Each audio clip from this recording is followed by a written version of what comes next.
Father, thank you for letting us dive into Matthew. Thank you for this wonderful paragraph. I pray you help us understand your word better, love your word, and I pray in all of it that you'll use it as a means of grace to transform us more and more into the image of Jesus. For it's in his name that we pray. Amen. So let's read through this chapter, and then we'll work through some issues. And it came about when Jesus finished all these words, and of course this is the fifth time that phrase has been used, so this is marking a new section. He said to his disciples, "Know that after 2 days the Passover happens, and the Son of Man will be handed over to be crucified." Then the chief priests and the presbyters of the people were gathered into the courtyard of the high priest, who was called Caiaphas, and they counseled together in order that they might seize Jesus by guile and they might kill him. But they kept on saying, "Let's not do it in the feast, so that there not be a riot among the people." And when Jesus was in Bethany, so there's a grammatical issue here. If we translate it, when Jesus was in Bethany, then there's a chronological contradiction between Matthew and John, because John puts this event 5 days before Jesus was crucified, and Matthew would be putting it 2 days before. I think that the way to avoid that is to translate this as a pluperfect in English. That seems within the possibility of the genitive absolute. Now, when Jesus had been in Bethany. So, and there are a handful of places in the Bible that do that. And there's one just totally obvious place. If you read Genesis 11 and 12, it looks like God calls Abraham after he's in Haran. But both Stephen and Nehemiah say that it happened before he was in Haran. And the only way it could happen before he was in Haran is if you translate it as a pluperfect. Well, those of you who know Hebrew know there isn't a pluperfect in Hebrew. It's simply the context where you're choosing to translate a perfect as a pluperfect. And the fact that you have a native speaker, Nehemiah, who's reading Genesis 12 as a pluperfect, that lets me know that there may be things going on in the language that we're not quite picking up on, that they're picking up on, that makes it easier for them to see that this is not saying that this event happened in chronological order. And so I choose to translate this as a pluperfect, but I'm doing that because the chronology is established in John 5, and to read it as not a pluperfect here would mean that Matthew and John were in conflict. So I'm going to say, now when Jesus had been in Bethany in the house of Simon the leper, there came to him a woman having an alabaster jar of myrrh, which was very valuable, and she broke it on his head poured it out while he was sitting there. And the disciples were indignant, saying, Why is this waste? For was not this able to be sold for much money to be given to the poor? The parallel accounts tell us it's 300 denarii.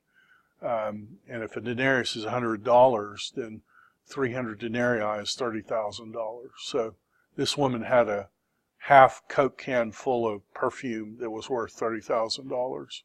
Did this happen earlier in Matthew? It happens earlier in Luke. Right. That's at the beginning of Jesus' ministry. This event in John and Matthew, and I think one other actually has that too, that it's at the end. So it's the John one that tells us that it was the 5-6 days before, which is why I'm choosing to do this one as a pluperfect. Was it not able to be sold for much money to be given to the poor? Jesus, having known this, said, Why are you giving trouble to this woman? She's worked a good work for me, for you always have the poor with you, and me you do not always have. For she, throwing forth this myrrh on my body, did it for my burial. Indeed, I say to you that wherever the gospel is preached in the whole cosmos, it will be told what she did as a testimony to her. All you have to do to disprove Jesus is true is just make sure this story isn't told anywhere in the cosmos. He said it would be told. So far, he's been right. Then, having come one of the 12, the one called Judah, I'm choosing to translate it Judah because I want us to get the parallel. Iscariot, the man of the towns, Judah, the man of the towns, came to the high priest. I don't think this was 2 days before. I think it was a week before. And I think that's why Matthew's putting it in a pluperfect. He's saying 2 days, Jesus said this, but before that, Judah being indignant at $30,000 being wasted, that's what set him off. And John spells out the story further in saying he did this not because he really cared about the poor, he did it because he used to steal the money. And he couldn't stand the fact that he could have gotten $30,000 if she had sold it and just given the money. And so Judah said, what do you want me to do? And I'll hand him over. And they gave to him 30 pieces of silver. So these silver pieces are double drachmas, double denarii. So it's $200 a piece. We know that because the temple tax was paid in this, and the temple tax is 2 days' wages. So 30 denarii would be $6,000. What's weird about that is Joseph in the Old Testament is sold for $4,000. That's the price of a man under 20 years of age. A man over 20 years of age in that chart in the Old Testament should go for 50. So they're not paying 50 for Jesus. They're paying the price of a slave or the price of a woman. They mean it as an insult to Jesus, saying, we don't know if he's really a man, or we don't know if he's really a woman, really a slave. And I think in the meta-narrative, God in meta-narrative elegance is saying it is the price of a woman. that is the one woman of the church who was enslaved to sin, and it's Jesus' life purchasing her. From that point on, he kept seeking a good time in order that he might hand him over. Now, on the first day of unleavened bread, the disciples of Jesus came to him saying, "Where do you want us to prepare for you to eat the Passover?" Were any of you able to read the Mishnah, the document that I sent with the homework? It's about 12 pages, and what it is, what the Mishnah is about 90 A.D., once the temple had been destroyed in 70 A.D., the Jews were afraid that their religion would fall by the wayside, and so they began to write down the rules. And from about 90 to about 200, they produced it. And the book they produced is called the Mishnah. And it's a collection of how you do the sacrifices, how you pay the tithes, how you do the vows. And a section in the Mishnah is called Pesachim, Passovers. And there are a number of chapters in it, over 12 pages. And it outlines when you do what, how you do it. And if you read the Mishnah, it's pretty easy to see that what Matthew is talking about is not what we would call day one of the Passover, but actually what we would call the day before the Passover. Now, it doesn't look like that in English, does it? The first day of the Passover, the first day of unleavened bread, that looks like it's the 15th of Nisan. The problem is when you read the Mishnah, it relates how the day before the Passover sacrifice you prepared to eat it by searching out the hametz. You did it the night before. You burned the hametz at 12 noon, and then about 3 o'clock you sacrificed the Passover lamb. So this is a case where we read, at least I think, we read something in English and it says one thing to us, and they're actually hearing something else. I think I've told some of you before about a conversation I had in England with a young lady about the term quite pretty.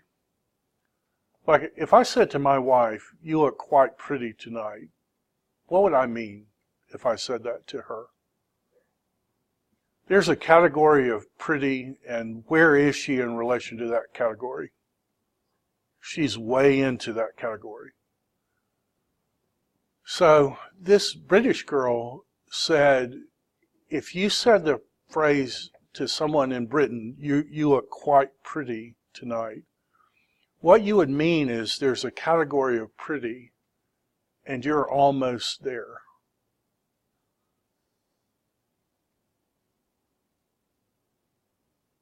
How do you get that out of quite pretty? That's not quite, in American English, that's not quite pretty. You're not quite pretty, or you're pretty-ish. My sons will say stuff like that. That's good-ish. You know, and that means there's a category, and you're just almost there. Well, this girl just swore to me that in British English, if you say quite pretty, that's what you mean, pretty-ish. That you're almost there. For the life of me, I can't see how a British person could get that from that phrase. Could you imagine if you're reading a story 1,000 years from now, and the character says to a woman, "You look quite pretty," and she slaps his face? Would it make a difference if that was a British writer or an American writer? If it's an American writer and he says you look quite pretty tonight, and she slaps his face, well, then that means the woman's like Looney Tunes and she's just this, shrewish, unpleasable. But if the writer's British, then the man is trying to insult the woman, and she's responding appropriately. Do you see how the interpretation of that phrase quite pretty depends on the cultural assumptions of the audience? So it's my argument that that's what this te prote ton azumon means, because I'm taking it this is the day before what we would call the Passover, the preparation day of the Passover. And I'm taking that from this statement, where do you want us to prepare for you to eat the Passover? And if you read the Mishnah, to eat the Passover, the day before, you've got to search out the chametz, all the yeast everywhere. Until 12 the next day, you can partake of it. So like beer, any kind of fermented thing, any kind of bread that has leaven, you search it out, you can partake, but then the next day at 12 o'clock noon, you burn it in the temple. You make a big pile of it and you burn it. And then from that point on until the 21st, you can't have anything that's fermented or leavened. That's what the Mishnah says. So I'm taking this prepare for us to eat, not as kill the Passover lamb, which they would have to do in the temple, but rather search out the yeast. Paul actually alludes to that when he says, clean out the old leaven because you're a new lump. What he's talking about is that preparation day. So I'm taking that of 26:17. Not everybody takes it that way. There are some who believe that there is a contradiction between the chronology of John and the synoptics. If you read it this way, there's no contradiction in the chronology. So I'll leave it for you to look at, but this is the way I'm taking it. On the first day, or I would say the day before the unleavened bread, his disciples came to Jesus. Where do you want us to prepare for you to eat the Passover? And he said, go into the city to a certain man, and you say to him, the teacher says, the time is near. With you, I want to do the Passover with you together with my disciples. And the disciples did as Jesus commanded them, and they readied the Passover. And I have to admit, I'm reading that they readied for the Passover. This is all the day before, in my understanding. When it became evening, he reclined with the 12, and while they were eating, he said, indeed, I say to you that one from you all will betray me. And they, being very grieved, began to say, each one, surely it's not I, is it, Lord? And in reply, he said, the one dipping, and do you see the word bapto there, where we get like baptism? The one dipping with me his hand into the dish, this one will betray me. On the one hand, the Son of Man goes just as is written about him, but woe to that man through whom the Son of Man is betrayed. It would have been better for him if that man had not been born. Judah, the one actively betraying him, said in reply, surely it's not I, is it, Rabbi? And he said, you've said so. While they were eating, Jesus, having taken the bread and having blessed it, broke it and gave it to the disciples. Take, eat, this is my body. And having taken the cup and having blessed it, he gave to them, saying, drink from it, every single one of you. For this is my blood of the covenant, the one being poured out for many for the forgiveness of sins. I say to you that I will not drink it until from this fruit of the vine until that day when I drink it anew with you in the kingdom of my Father. And having sung a hymn, they went out into the Mount of Olives. Then Jesus says to them, all you will be scandalized at me on this very night, for it is written, I will strike the shepherd, and the sheep of the flock will be scattered. But after I'm raised, I will go before you into Galilee. But Peter in reply said to him, if all are made to fall away at you, I will not be made to fall away. And Jesus said to him, truly I say to you that on this very night, before the cock crows thrice, you will deny me. Peter said to him, if it's necessary that I die with you, I will not deny you. And all the other disciples said the same thing.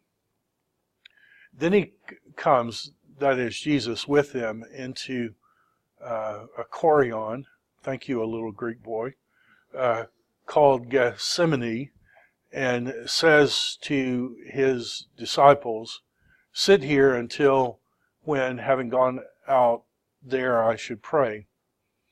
And having taken Peter and the two sons of Zebedee, he began to be in much pain and to be troubled. Then he said, my soul is massively pained, excuse me, to the point of death. Remain here and stay awake with me. And having gone forth a little, he fell on his face, praying and saying, my Father, if it's possible, let this cup pass from me. Nevertheless, not as I will, but as you will. And he comes to the disciples, and he discovers them sleeping, and he says to Peter, were you all not even strong enough to stay awake 1 hour with me? Stay awake and pray in order that you not go into temptation. I don't know if you've ever picked up this, but Jesus is actually praying some elements of the Lord's Prayer. Don't lead us into temptation. The spirit is eager, but the flesh is weak. Again, from a second time, having gone out, he prayed, saying, my Father. And do you realize the Our Father? If you are able, if it is not able that this pass by from me, genethe to ta thelema su. Do you know that's a verbatim quote from the Lord's Prayer? Thy king elthato he basileia su genethe to ta thelema su. That's verbatim the Lord's Prayer. Jesus is praying elements of the Lord's Prayer. Not liturgically, but he's praying the ideas. Telling them to pray the ideas. And having gone again, he discovered them sleeping, for their eyes were heavily weighed down. And they passed again. And he left them again, and having gone away, he prayed a third time, saying the same word again. Then he comes to the disciples and he says, sleep the rest of the time and rest, for the hour has come, the Son of Man is being betrayed into the hands of sinners. And rise, let us go, for the betrayer has arrived. And while he was speaking, behold, Judah and one of the 12 came, and with him a huge crowd, with swords and clubs from the high priest and the presbyters of the people. And the one betraying him gave them the signal, saying, whomever I kiss, he's the one, seize him. And straightway coming to Jesus, he said, Rabbi, rejoice. And he kataphiletoed him. Now, look at the word kiss, phileo. He friendly kissed. And do you see this as kataphileo, which is like intense kiss? It's still a friendly kiss, but it's like, I think it's saying he like kissed the daylights out of him. It wasn't just a little hello kiss. It's this like over the top. I'm so glad to see you. You're just my best buddy in the world. And it's a lie. It's a total lie. There's a passage in Genesis where men are coming together. I think it's Laban, and in Hebrew they're kissing each other, but they're kissing each other in the piel. They're mega kissing each other, and I wonder if this story, and they don't mean it affectionately because Laban's trying to cheat Jacob when it happens. I wonder if that's playing with this story somehow. And it may be, too, doesn't Jacob or his father kiss Jacob, or Jacob kisses his father? I wonder if it's playing with that as well. Jesus said to him, companion, why are you here? And then the people came up and threw their hands on Jesus and seized him. And behold, one of those with Jesus, having stretched out his hand, drew his sword, and having struck the servant of the high priest, he sheared off his outer ear. And then Jesus said to that person, put back your sword into its place, for all those taking this sword by the sword will perish. Or do you not suppose that I am not able to call my Father, and he will stand to me this very moment more than 120,000 angels? Legion is 6. No, yeah, it's 6,000. So 12 would be 72,000, more than 72,000 angels. How therefore will the scriptures be fulfilled that thus it is necessary to come about? And in that hour Jesus said to the crowd, have you come out against me like you would come out against a terrorist with swords and clubs to arrest me? Daily I was in the temple sitting, teaching, and you did not arrest me. This whole thing has come about in order that the scriptures of the prophets might be fulfilled. Then his disciples, all his disciples, having left him, fled.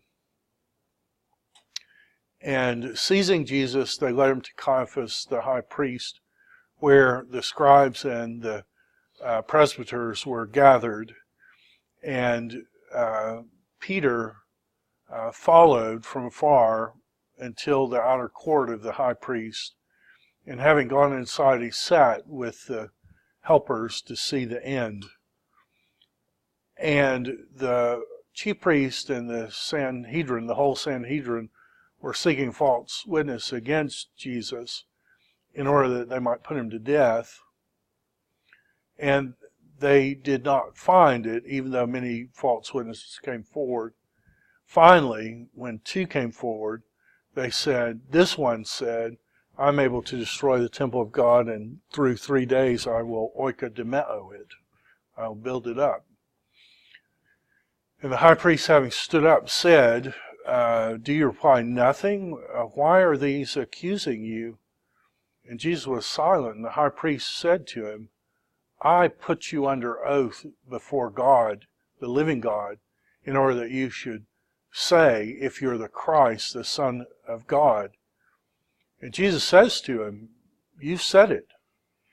Nevertheless, I say, from now on, you all you all will see the Son of Man sitting at the right hand of power and coming on the clouds of the heaven." Then the high priest ripped his clothes, saying, "He blasphemed. What need do we have of witnesses? Behold, you heard it. You heard now the blasphemy.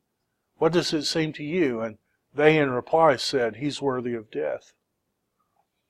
Then they spat into his face, and they beat him on the head, and they struck him, slapped him, saying, "Prophesy, O Christ, who is it who's beating you?"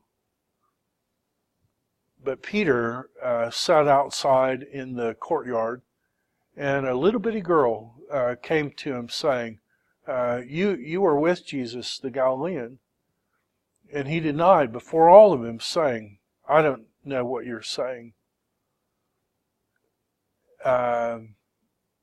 He having gone out to the gate, another lady saw him and said to those there, "This one was with Jesus of Nazareth." And again he denied it with an oath that, "I don't know the man." And after a little while, the one standing there, having come up, said to Peter, "Truly, you're from them, for your accent gives you away." And he began to katathematizane, curse, swear. He began to curse and to swear, "I do not know the man." And straightway the cock crowed.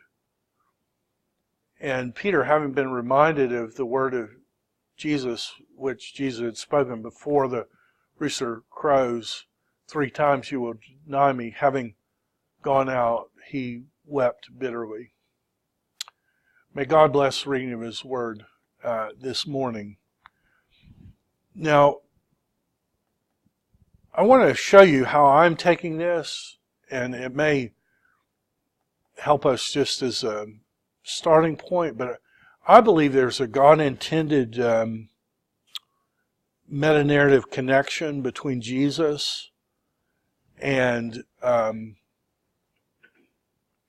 Passover, and you kind of have to be a little careful how you read it, how you put it together, but this is how I'm putting together Jesus' final week.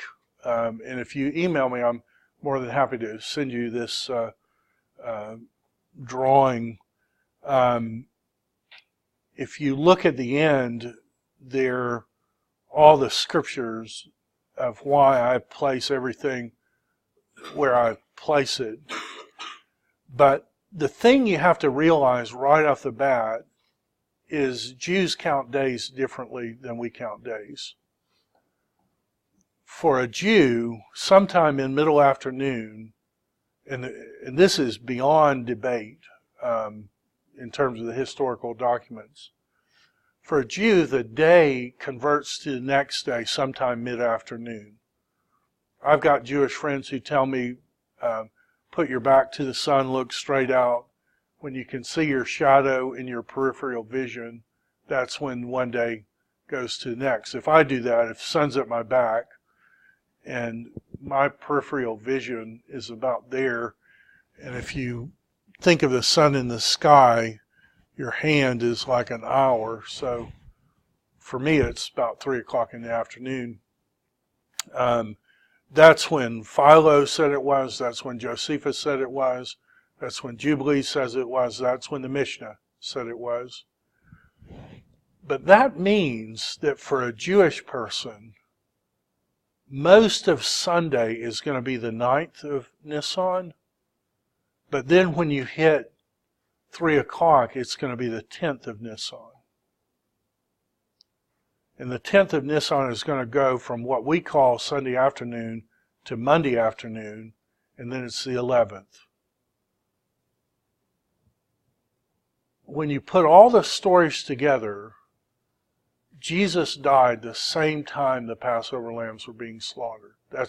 John makes that crystal clear. If that's true, then this is where everything happens. But it means you're adjusting things one day from what it appears to be in English. And the reason is because they're counting their days differently than we count our days. So questions about that just right off the bat. Do you understand what I'm doing? This isn't like a weird view. This is like tons of people take this view, this ancient view. I think this is the right view. What we have then in our story today is the leaders plot to kill 2 days before the Passover. So the Passover is killed here on the end of the 14th day of Nisan, but it's eaten on the 15th day after the sun goes down. You can't see it in this, but in the document, everything below this has a black background. If I turn around, you can see it there. For some reason, it's not. So the black stuff happens after the sun goes down, but the day changes in mid-afternoon. Do you see that? So what that means is on Sunday afternoon, which would be the 10th day of Nisan, that's when the triumphal entry happens. If that's true, then it's 1, 2, 3, 4, 5. How many days do you keep the lamb safe in your house in Exodus 12? 5 days. This is the preparing the Passover. It's happening on the day that you slaughter the Passover, but you don't slaughter it till the end of the day. So all this part, you search out the chametz, you have this pre-meal, you can eat anything leavened, you're trying to eat it up, drink it up. Then 12 o'clock, noon, you burn it. Of course, that's when the sun goes out.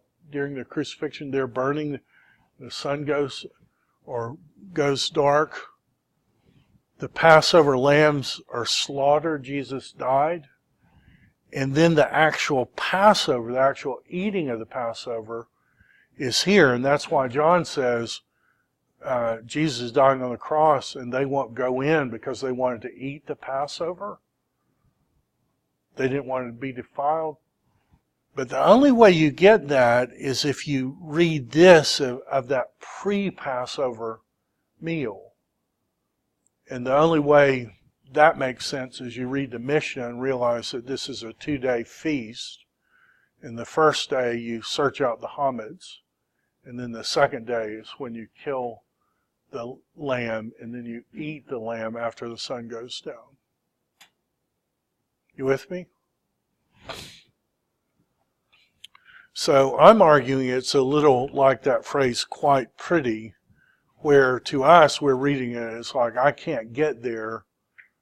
But when you're reading the background, you realize you prepare the Passover doesn't mean to them what it seems to mean to us.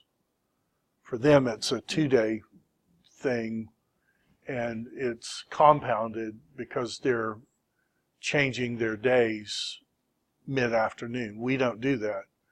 And we might ask, well, where do you get that from? And they're going to say, well, there was evening and there was morning, day 1. And so they're going to say a biblical day has an evening before it has a morning.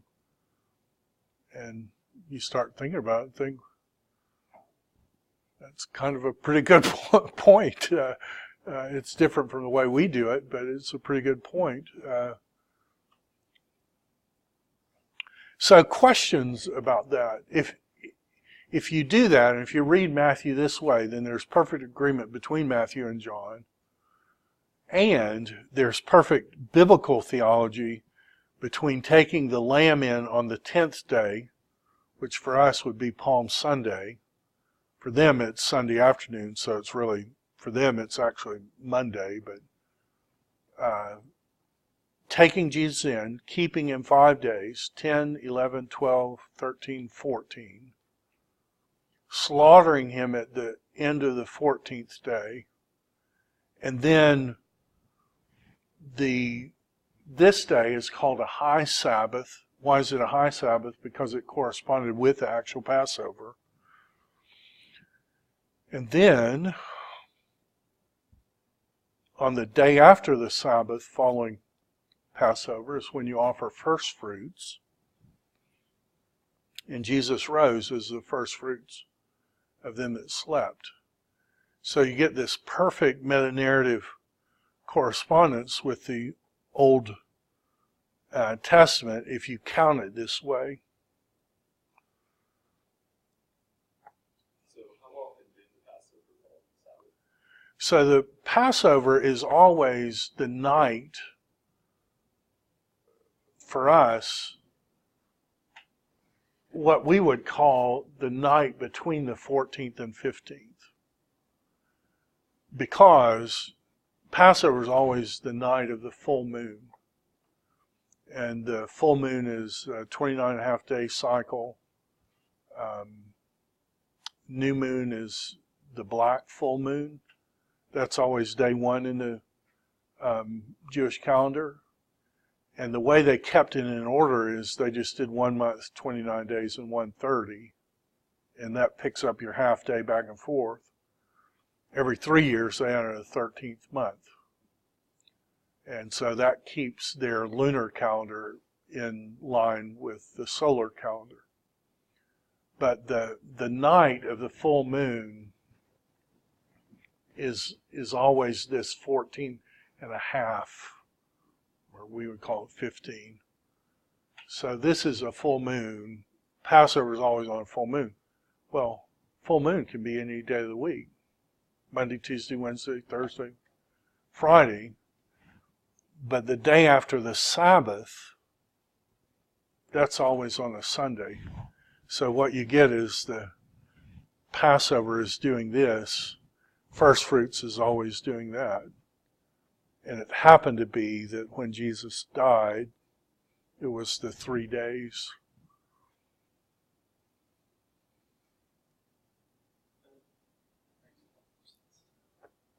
You guys used to, I don't know what kind of make this 2 days. Or it is to see what 2 days. When you do Yeah, and I don't know. I don't know what to do with this. Dark in the middle of the day. I mean, we just assume that's an eclipse.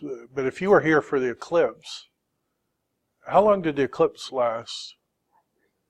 5 minutes. This is 3 hours of total darkness.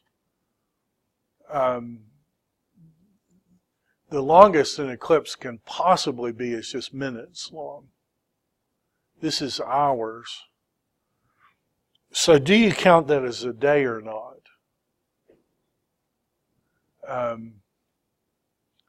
What's interesting about that is this is the 15th, and this would be the 16th. So if you count it just normally, Jesus rose on the 16th day of Nisan. But if you count this as a day, somehow kind of a weird day, then Jesus rose on the 17th day of Nisan. Any theological bells go off for you? 17th. Anything in the Bible happen on the 17th day of Nisan?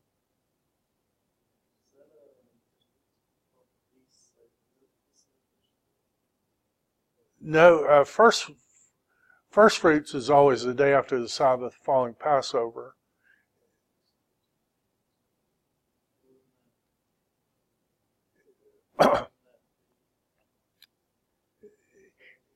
It would if you count this as a day. It's the 16th day. But if you count this, it would be the 17th day, at least that particular week. It's not fixed as the 17th day because Passover can be any day of the week. The 17th day of Nisan is the day that Noah's Ark rests on Mount Ararat when the curse is over. You know, curse is fallen down, and Ararat means cursed mountain, right? So you get this curse judgment until the 17th day of Nisan, and then all of a sudden the curse just keeps going down until a year later they come out. Could it be that God had some kind of meta-narrative elegance there, that somehow Jesus' death is like that on the 17th day of Nisan is when the curse starts to be over, and then it's going to continue until the final eschatological consummation? I have to admit, I'm kind of prone to that view, so I'm going to count this as a day. I'm going to count this as kind of God's special day. Maybe God's special day at the center linchpin of history.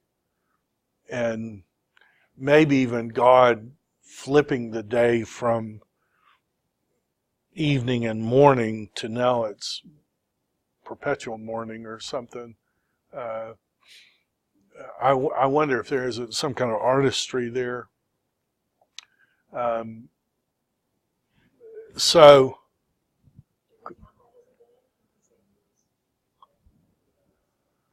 well, it's funny because Jesus said,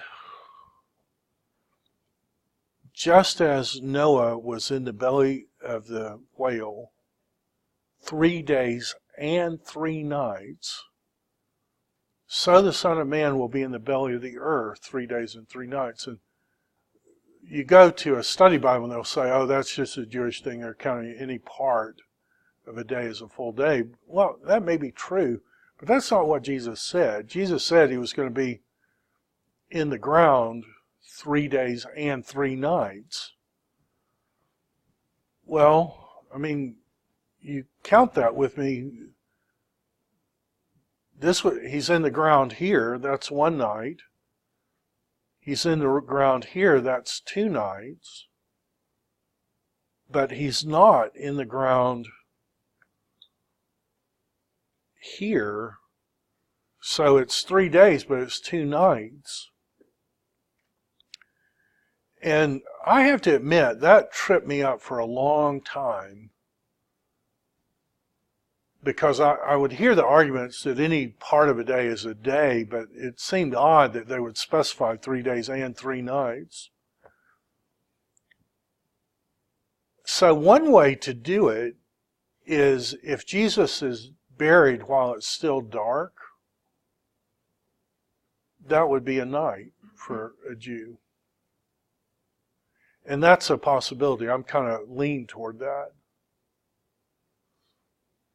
But I also know that when you go to Jerusalem, there's a place they take you outside of Caiaphas' house, and it's a pit. And I remember standing there with a tour guide, and I asked, what is this pit? And they said, this is the pit that Jesus was kept in the night he was tried at Caiaphas' house. So I don't know, do you count that one? He was in the belly of the earth, alive 1 day, and then dead 2 days? Or maybe the belly of Adam? Could you argue that all this is he's being in the belly of Adam, in the power of Adam? I don't know which one of those is right, if any of those are right. But I know this, I'm not going to bet against Jesus. If Jesus says it was 3 days and 3 nights, it's 3 days and 3 nights. I'm going to go with that, even if I don't quite understand exactly how it plays out. Possibility, this is a day, and this is a night, this is a night, and this is a night, or that it's Jesus being in the belly of the earth at Caiaphas's house and then in the tomb. It is clearly it's 3 days. This would be counted as a day. This would count as a day, and then the day Jesus rose. So I don't know, but I think one of those is right. Just not sure which one. What else do you find interesting? Are there parallel accounts when Jesus is in the Garden of Gethsemane and like the crowd comes to arrest him and they ask like, "Are you Jesus the Christ or whoever?" And then he says, "I am," and like they all fall down or whatever. That's John. John tells us that. John tells us that, which none of the others tell us. And John also tells us that the one who struck the servant was Peter. And John tells us that the servant's name was Malchus. And John also tells us that John knew the high priest, and John was the one who got Peter into the courtyard. So you put all that together, what do you make of it? Well, John's pretty clear. He says if we wrote down everything that Jesus said and did, he says, I suppose the whole world couldn't contain the books. So he's saying that a lot more happened than was written down. And I personally think that the book of John is doing this. He's saying, you know, the synoptic gospels and this stuff that happened, well, all that's true. This is what else happened. This all happened in Galilee. This is what happened in Jerusalem. You know, Jesus cleansed the temple in Jerusalem. Guess what? He did it at the beginning. So 130 miracles in Matthew, Mark, and Luke. There are 8 in John. Of those 8, 2 of them are recorded in the resurrection and the feeding of the 5,000. The others are only recorded in John. So I think John is filling out that Matthew's just kind of giving an abbreviation, and John's saying a little bit more went on there. I think Matthew doesn't give Peter's name because when Matthew was written, Peter was still alive. And what's it going to look like when you read, oh, Peter drew a sword and cut somebody's ear off? It's like, we got to kill that guy. You know, he's this radical. But once Peter had been killed, John is saying, well, that was actually Peter that did that. And actually, I knew the guy who did it. His name was Malchus. We've been friends forever, you know, and Jesus healed him. The others don't tell us that, but John does tell us that. So I think that's why there is that fuller account in John. What else do you find interesting?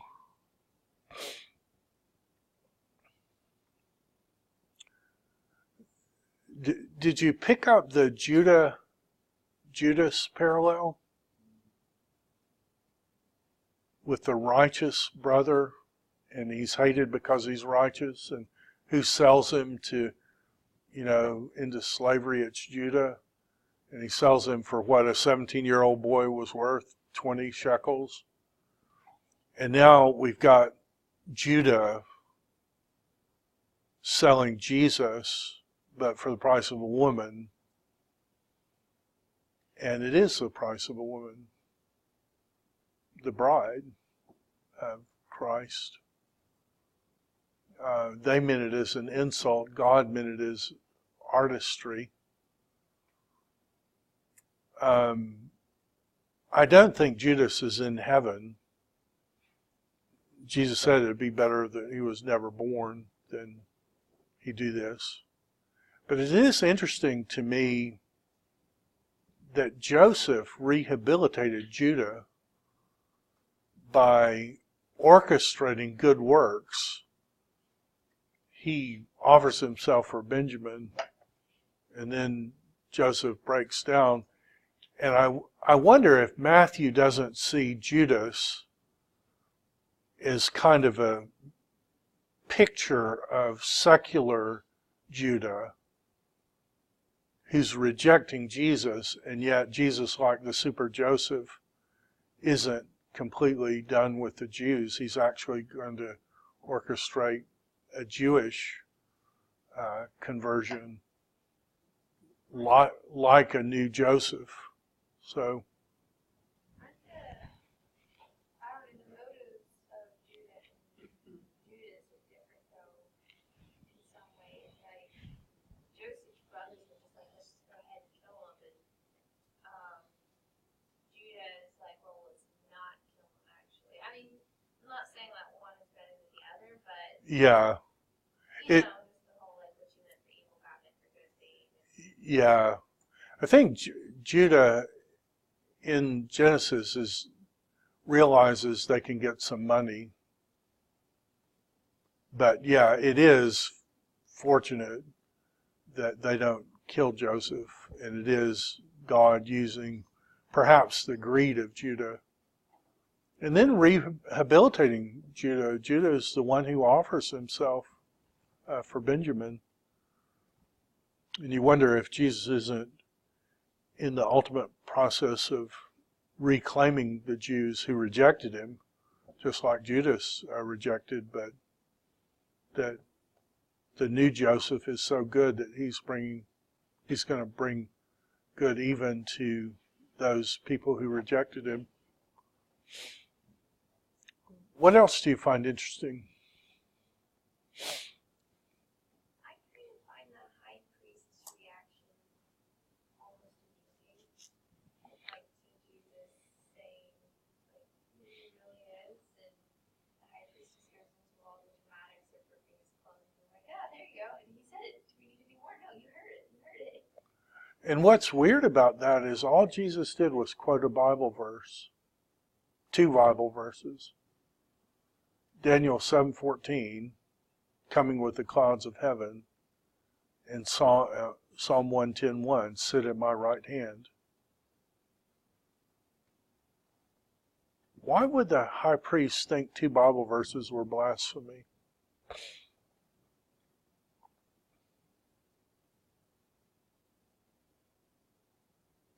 like he was grasping for straws at that point.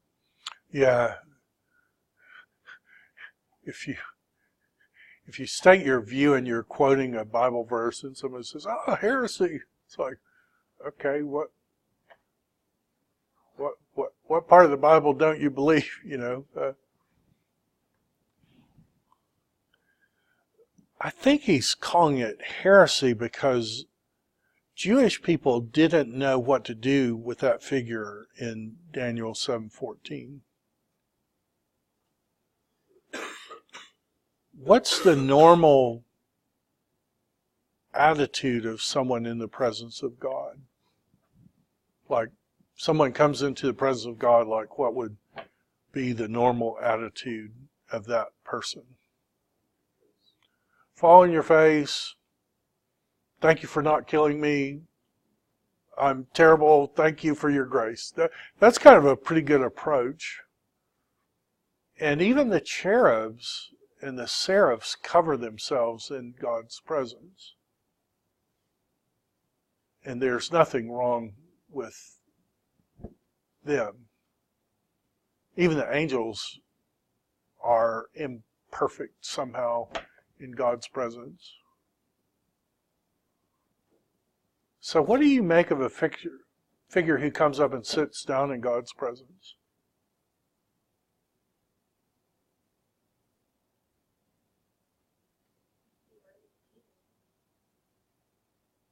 It's kind of weird, isn't it?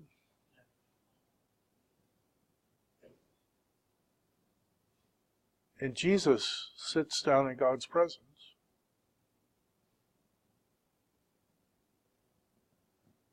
Jews were were hung up about that figure and didn't know what to do.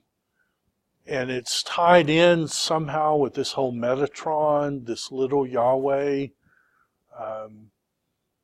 You get people who talk about Metatron being beaten because he allowed himself to be honored the same way God was honored.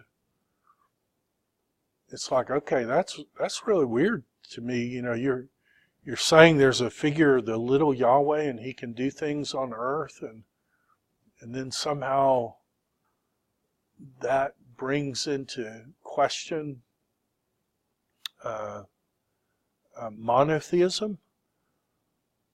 I think what the high priest is saying is Jesus identifying himself with that person is somehow messing with these texts that are flirting with the edges of monotheism. And the high priest can't understand that, so he rips his clothes. And Jesus is saying, no, those are exactly right. The plurality within the more greater unity is right. Who am I? Before Abraham was, ego eimi, I am. And they knew exactly what Jesus was. They pick up rocks to kill him. Jesus is claiming to be the incarnated one God of monotheism. I think the high priest is realizing that, or at least partially realizing that that's what Jesus is claiming, and that's why he's saying it's blasphemy. What do you make of the fact that Luke puts the wicked woman who's forgiven $30,000 perfume poured out on Jesus, weeping her eyes out, beginning of Jesus' ministry, Matthew, Mark, John, associate that miracle with Mary Magdalene, $30,000 perfume a few days before he died? Help me with that. Do either of you ladies have a $30,000 bottle of perfume? Size of a half Coke can? Oh, I'm kind of surprised. Nobody has $30,000 perfume. What do you think? It's two different ladies? Do you think it's the same lady?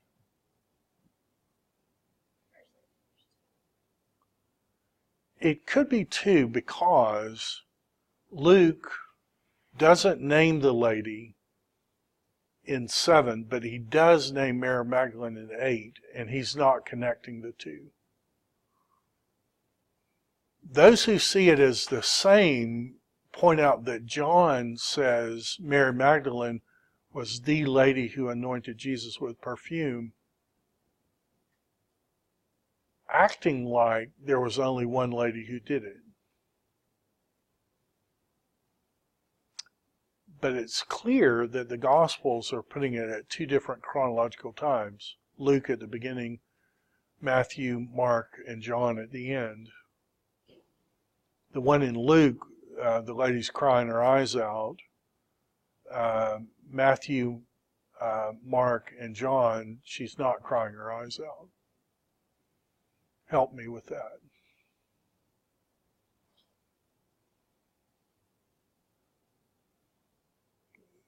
The woman in Luke 7 is a prostitute.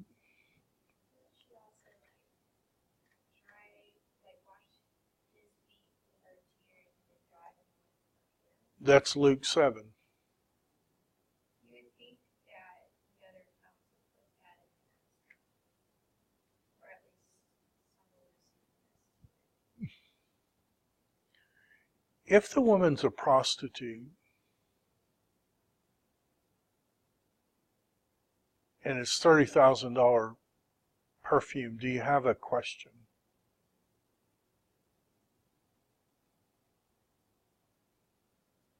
What's true of most prostitutes?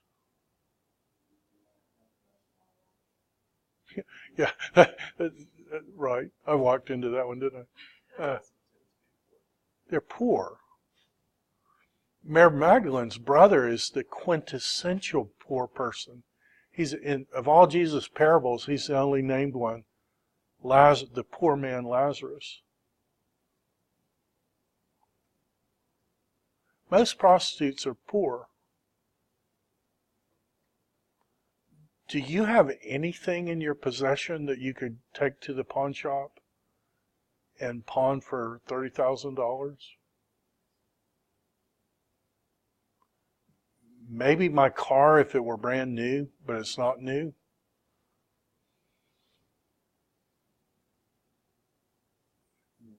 Maybe if I took my guitar, my amp, my speakers, every electronic thing I have, my Logos account, my car, a few other things, maybe I could get $30,000 for all of that.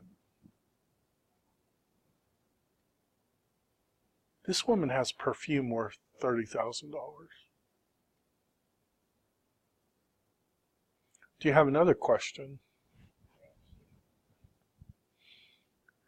Where did she get $30,000?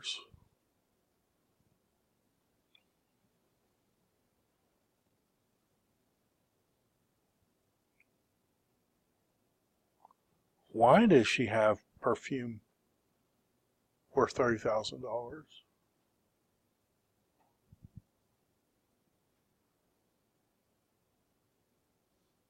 And if it's the same woman,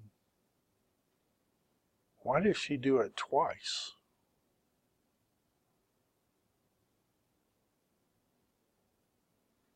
So help me with any of that.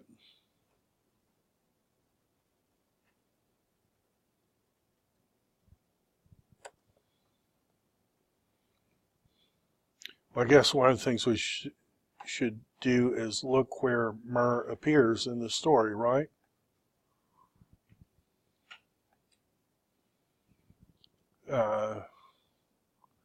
It's a burial thing there.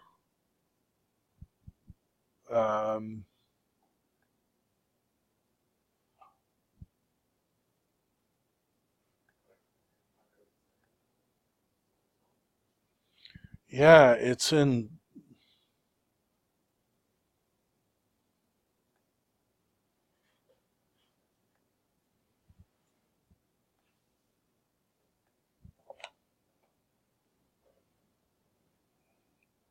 And this is the beloved person there.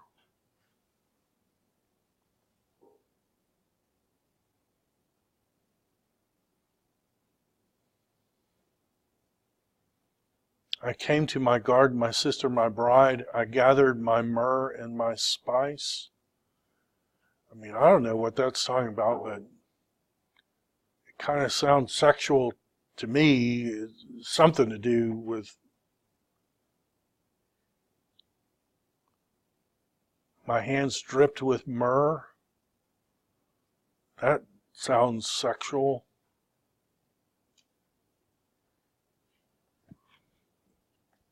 If we just go with the term myrrh in English,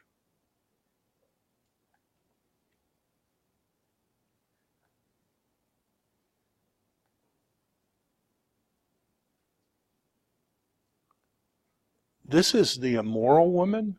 She seizes him and kisses him. With bold face she says, I have offered. Come now out. I have spread my couch. I have perfumed my bed with myrrh and aloe. Help me. Luke 7. Prostitute. $30,000 perfume. What is that? It's a tool of her trade.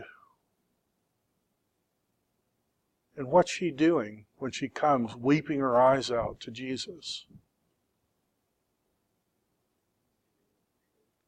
She's repenting. She's getting rid of this tool of her trade.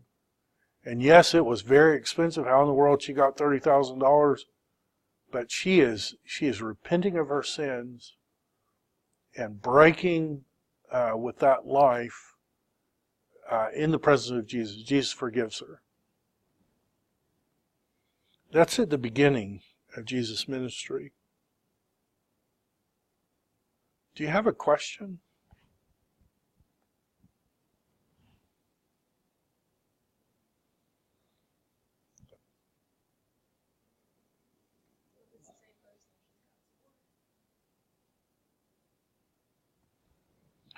I mean, here's the 8:2. So the woman in 7 isn't identified with Mary, and Luke makes no claim that she was connected with that woman. The problem is here.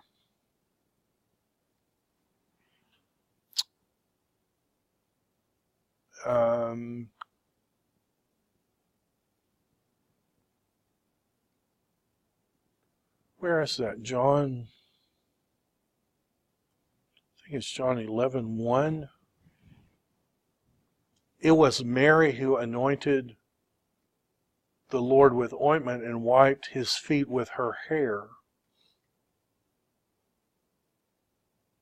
So that's an 11. The weird thing is, he doesn't record the event until 12.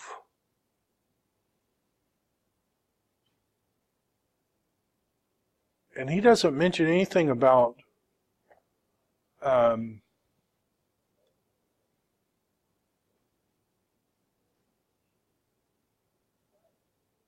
tears.